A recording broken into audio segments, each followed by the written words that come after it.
বাইরে থেকে আমাদের শরীরের ভেতরে ঢুকায়। এই তিনটা জিনিস যদি ফ্রেশ থাকে তাহলে কিন্তু আর মানে রোগ ব্যাধি শরীরে আসার সম্ভাবনা খুবই কম। আর যদি একটা মানুষ মানে সুশৃঙ্খলভাবে ব্যবস্থাপনা করে, এই জায়গাতে আমাদের খুব বিশাল একটা ঘাটতি আছে। আমাদের জেলা প্রাণী সম্পদ কর্মকর্তা মহোদয়, আমাদের যে নিরাপদ খাদ্য অধিদপ্তরের যিনি মহোদয় আছেন,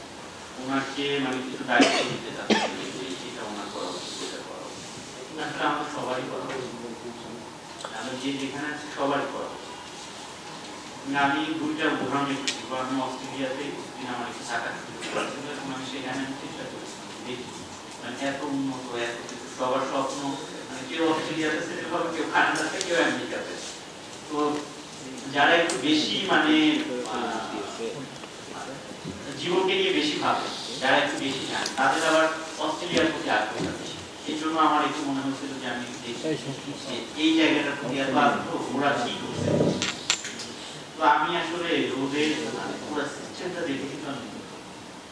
মুগ্ধ। আবার আরেকটা বিষয় আমি দেখছি, অন্যায় করার প্রবৃত্তিটা কিন্তু প্রত্যেকটা মানুষের মধ্যে আছে, ওদের মধ্যে আছে। আমি ওই সাদা চামড়ার একটা ছেলে এবং মেয়েকে আমি চুরি করা দেখছি, এবং সেটা নিয়ে ওকে যে আমাদের মানে দেশে যেমন পেছনে লোকজন ধাওয়া করে, সেরকম ধাওয়া করে মানে তাকে ইয়ে করা দেখছি, সেটা প্রোটেক্ট করা দেখছি। তো একই সাথে হচ্ছে ওদের যে আমি খুব মানে অবাক হয়ে গেছি। পুরো 21 দিনে ওদের গ্রুপ প্র্যাকটিস গুলো দেখলাম, বিশেষ করে খাদ্যের জায়গাটা, মানে প্রত্যেকটা জায়গায় আমি যতগুলো মানে ওদের যে রেস্টুরেন্ট গুলো আমি দেখছি, মানে একেবারে সকালবেলা যখন শুরু হচ্ছে আগে ফ্রেশ করে নিয়ে থাকবে, কোনো মানে কন্টামিনেটেড খাবার কিংবা কোনো পচা বাসি কিংবা কোনো কিছু, এগুলো কোনো প্রশ্ন হবে না। প্রতিদিন সকালে ফ্রেশ খাবারটা আসবে। যেহেতু এই জায়গায় আমার একটা আগ্রহ ছিল, এই জায়গাতে আমি দেখার চেষ্টা করেছি ফ্রেশ একটা খাবার যখন আসবে, ফ্রেশ খাবারটা সুন্দরভাবে ওরা রিসিভ করবে, করে তারপর সারাদিন ওদের কাজ মানে রেস্টুরেন্টের কাজকর্ম শেষ, আবার মানে 6টা কি 7টার মধ্যে যেদিন যে কয়টা পর্যন্ত দোকানটা খোলা থাকে আবার পরিষ্কার পরিচ্ছন্ন করে নিয়ে যান। এবং ওই যে ভাজা তেল জেল যা কিছু সব কিছু মানে যেটা যে দিনে ফেলা দরকার সেখানে ফেলে সন্ধ্যার ওই রাতেই আপনার নিয়ে চলে আসতেছে, ওদের সিটি কর্পোরেশনের গাড়িগুলো চলে আসতেছে, ওই গ্রুপ খায় কিনে একেবারে 24 ঘন্টা পরিচ্ছন্ন, 24টা ঘন্টা পরিচ্ছন্ন। কোনো সুযোগই নাই যে একটা খাবার থেকে দুর্গন্ধ আসবে, একটা বাসি পচা খাবার খাবে, 2-3 বার তেলে ভাজা খাবার, একই তেলে ভাজা খাবার খাবে, কিংবা এর কোনো সুযোগই নেই। আবার ফ্রুটস গুলা মানে আঙুর, আমি অত টেস্টি আমি পৃথিবীর কোথাও খাইনি, মানে এত চমৎকার আপেল গুলা, মানে যে কয়দিন রাখা যাবে, মানে ওই আপেলটা যে কয়দিন ফ্রিজিং করে রাখতে পারবে সেই কয়দিন রাখতেছে, এরপর ওরা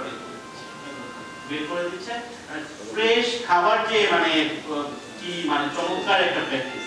মানে আমি বদ্ধ হয়েছি যেখানে আমার দেশে। আবার আমি অল্প কিছুদিন আগে আমার নেপাল যাওয়া,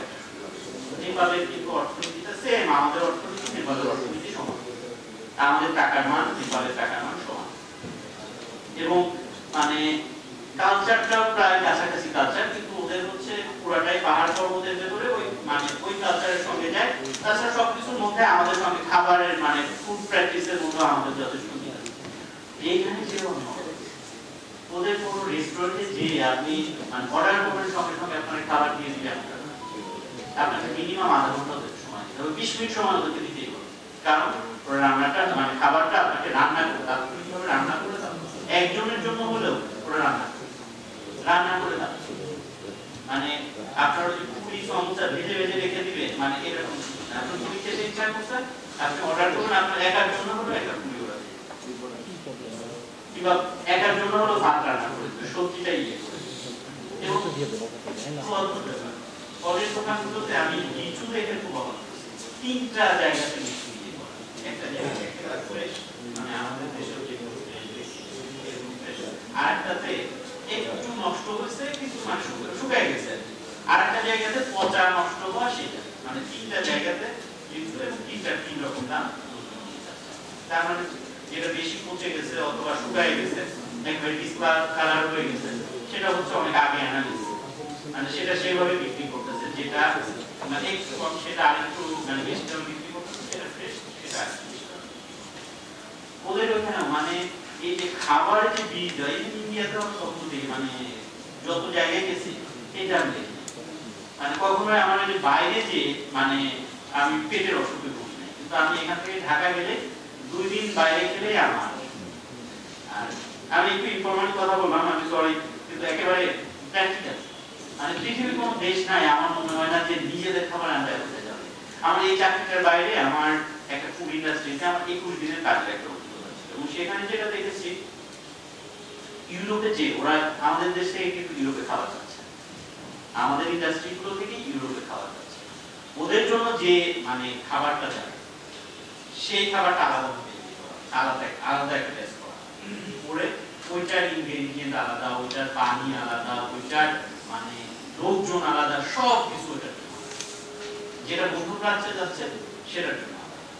আর যেটা আমাদের দেশের জন্য হচ্ছে সেখানে চিনি আমরা মানে চিনি নিয়ে একটু ইয়ে করলাম তো চিনির জায়গাতে সেখানে মানে ধর একটা ইয়েতে মানে ব্যাচে 25 কেজি চিনি লাগে যে কোনো একটা প্রোডাক্ট 25 কেজি চিনি 5 কেজি চিনি দিয়ে দিচ্ছে বাকিটা হচ্ছে সেকেন্ড মানে যেটা আরো মানে ক্ষতিকর হচ্ছে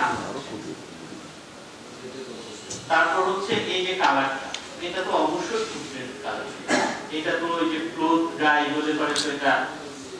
মানে শরীরের জন্য এটা ভালো হবে না যেটা কাপড়ে দেওয়ার কথা সেটা শরীরে দিলে তো ভালো হবে তো এই যে বিষয়গুলো আমরা কিন্তু সবসময়ই মানে ব্যাড প্র্যাকটিসের মধ্যে আছে আমি খুব প্র্যাকটিস করি না সহজভাবে ওই যে আমার ব্যাচমেট বললেন যে আমরা একটু রুগী যাই পার্সোনালি আমরা লক্ষ্য করার চেষ্টা করি ছোট সময়ে আমি গ্রামে বড় হয়েছি মানে যখন বর্ষাকালটা সবে প্রথম 2-3 বার বৃষ্টি হয়ে মানে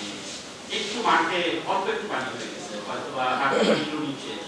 তখনই আমি দেখছি যে ওই অসংখ্য মাছ কই মাছের বাচ্চায় ভরে গেছে এইগুলো এখন আর দেখা যায় আমরা ছোট সময় বড় হয়েছি আমাদের গ্রামের ভেতর ছোট্ট একটা নদী আছে চমৎকার একটা নাম চন্দনা নদী এই চন্দনা নদীর মাছ এবং বিজা মাছ এই দুইটার বাইরে মানে মাছ খাইলেও পুকুরের মাছ খাইলেও পুকুরের মাছটা ভালো ছিল তখন এই যে শাঁখা এইটা সেটা দেখিনি কত সুন্দর সুন্দর চিংড়ি মাছ বেলে মাছ কাটকিরি মাছ মানে যেগুলো এখন লোভনীয় এখন বাজারে গেলে মানে ব্যবসায়ী যেটা বলে রাখতে হবে মানে নদীর কোনো মাছ আসলে মানে বলে মানে খুব আনন্দ লাগে নদীর মাছ অনেক টাকা দিয়ে কিনে খেতেও মানে ভালো লাগে কিন্তু নদীর মাছটা ফ্রেশ মাছটা পাচ্ছে না মাছের সেই উৎপাদন এটা হয়তো আমাদের যিনি মৎস্য কর্মকর্তা আছেন উনি ভালো বলতে পারবেন সেই মাছগুলো ছোট সময় যেটা দেখছি সেটা দেখছি না আবার আরেকটা বিষয় যদি বলি প্রায় আজ থেকে 2 যুগ আগে যখন ইউনিভার্সিটিতে প্রথম ভর্তি হয়েছি তো আমার মানে কেমিস্ট্রিতে হচ্ছে ফুড অ্যান্ড নিউট্রিশন তো আমি যারা সিনিয়র তাদের কাছ থেকে পরামর্শ নিয়েছি মানে তুমি দুইটা যে কোনো একটা নিতে মানে খাবার সারা জীবনই দেশের মানুষ খাবে মানে তার মানে এই সেক্টরটা নিয়ে সারা জীবনই কাজ হবে তোমার চাকরি বাকরির সুযোগ থাকবে তো তুমি ফুড অ্যান্ড নিউট্রিশন নিতে পারো আর যেহেতু খাবার সারা জীবনে মানুষ খাবে অসুস্থ সারা জীবন হবে তোমার ওই যে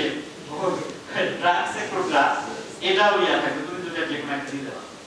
তো মানে 2 যুগ আগে বলছে ওই মানে বড় ভাই তো এখন আমি সেগুলো ধারণ করে রাখছি আসলে মানে 2 যুগ আগেও আমাদের মানে এরকম এখন হয়তো অবগতটা আমাদের আরো বেশি হচ্ছে আমি সিটি কর্পোরেশনে বা ঢাকা দক্ষিণ সিটি কর্পোরেশনে কিছুদিন ম্যাজিস্ট্রেট হিসেবে আমার কাজ করার সুযোগ হয়েছিল তো তখন আমাদের ওই ইয়ে কলা বাগানের ওই সাইড হঠাৎ করে দেখা গেল এই সাইডটাতে মানে ডায়রিয়ার প্রকোপটা খুব বেশি প্রচুর ডায়রিয়া তো তখন এই আমি যদি ভুল না বলি ওয়ার্ল্ড ফুড অর্গানাইজেশন ওরা এই জায়গাটাতে একটু কাজ করে যেটা দেখলো মানে দীর্ঘদিন প্রায় মনে 3 মাস ওরা ওই জায়গাটাতে মানে স্টাডি করার পরে ওরা যে রিপোর্ট দিল দেখা গেল যে যাদের ডায়রিয়া হচ্ছে তারা সকালের নাস্তাটা বাইরে এবং এটার মূল কারণ হচ্ছে এই কন্টামিনেশনটা হচ্ছে ফুড কন্টামিনেশনটা হচ্ছে জিন কারণ জিনগুলো যখন আমরা পোল্ট্রি থেকে নিয়ে আসতেছি পোল্ট্রি জিনগুলো আর ওইভাবে অতটা মানে পোল্ট্রি থেকে যেভাবে সুন্দর করে মানে জিনটা প্রসেস করে নিয়ে আসার কথা এরকম জিনগুলো শুধু আমরা হয়তো বা আগুরাতে পারি অথবা ইউনিমার্টে পাই ওরা একটু বেশি দামে ইয়ে করে বাইরে যে জিনগুলো কিনি ওইগুলো কিন্তু এতটা মানে পরিচ্ছন্ন হয় তো যখন ওই যে একজন লোক পরোটা বানাচ্ছে আবার ওইভাবে জিনটা ভাঙতেছে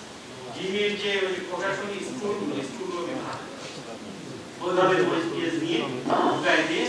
ভাজতেছে আজকে থেকে মনে হয় আপনাদের ওই বাইরের ডিম ভাজি খাওয়া একটু অনেক চলে আসবে, আমারও চলে এসেছিল। তো এই যে ডিমের এই স্ট্রু থেকে ওই মানে এলাকাটাতে হচ্ছে ডায়রিয়া, এখান থেকে আমরা এই যে দেখেন মানে দুধ, আর আমাদের প্রাণী সম্পদ কর্মকর্তা মহোদয় বলেন আমার একটা পরিচিত জায়গা থেকে আমি একটা সময় দুধ দিতাম, আমার খুবই কাছের ছোট ভাই। তো ওর সঙ্গে কথা বলতে বলতে কিছুদিন আমি মানে আমার এই যে বাইরের দুধের প্রতি আমার অনেক চলে এসেছে। ওর একটা গাভিতে 3 কেজি, তো মানে ওই যে মানে বাইরের গাভি মানে তো মানে যে ক্রস যে ইয়াগুলো আর কি, মানে এরা ইয়েই করে যে দুধটা বেশি হবে। তো যখন দুধটা কম হচ্ছে তখন মানে হয়তো বা কারোর সঙ্গে মানে ইয়ে করছে, আলাপ করার পরে মানে ইনজেকশন, আমি জানি না এটা কি মানে ইনজেকশন দেওয়া শুরু করলো। 1 সপ্তাহের মধ্যে গাভীর 8 কেজি করে এবং যেভাবে ইনজেকশন দেওয়া শুরু করলো মানে আমার কাছে মনে হলো মানে এটা পৃথিবীর অন্য কোনো জায়গায় বলে ওর ফাঁসি। একটা গাভী সে তো একটা প্রাণী, এই প্রাণীকে এমন ভাবে ঔষধ দিচ্ছে, এমন ভাবে ঔষধ দিচ্ছে, আর আমার যে দুধ খাওয়ার মানে বাইরের দুধ খাওয়ার যেটা আমার নষ্ট করে, রুচিটা নষ্ট করে। আমার বাড়ির পাশে মানে গরুর ব্যবসায়ী আছে, মানে তারা কোরবানির আগে, বিশেষ করে কোরবানির আগে এমন ভাবে ওই যে খাবারের সঙ্গে মানে আমি জানি না কি দেয়, ইনজেকশন দেয়, এটা সেটা। একটা গরু বিশাল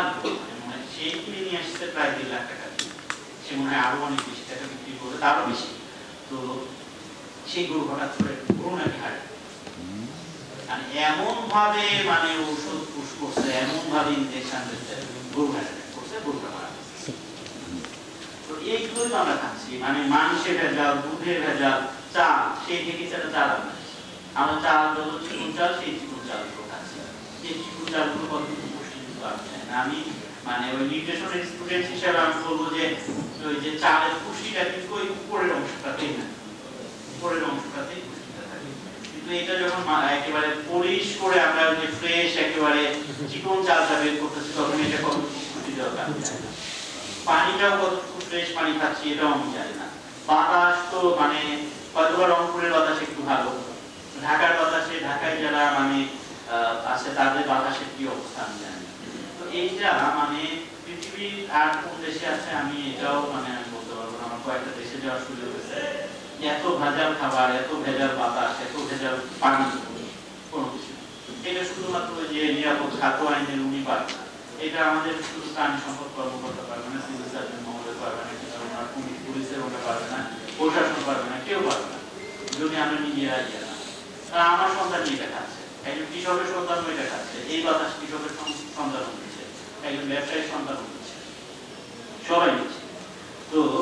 এই জন্য আবার ইয়ে পেট্রোল দিয়ে মানে জিলাপি ভাজা, মানে বলেন এটা কিভাবে একজন মানুষ কিভাবে এটা করতে পারে যে পেট্রোল দিয়ে জিলাপি ভাজা, মোবাইল দিয়ে পেট্রোল দিয়ে কিভাবে সম্ভব?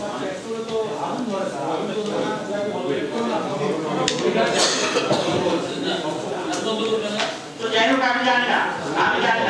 মানে যাই হোক মোবিল হলে পারো, মোবিল পেট্রোল এটা এটা কিভাবে সম্ভব?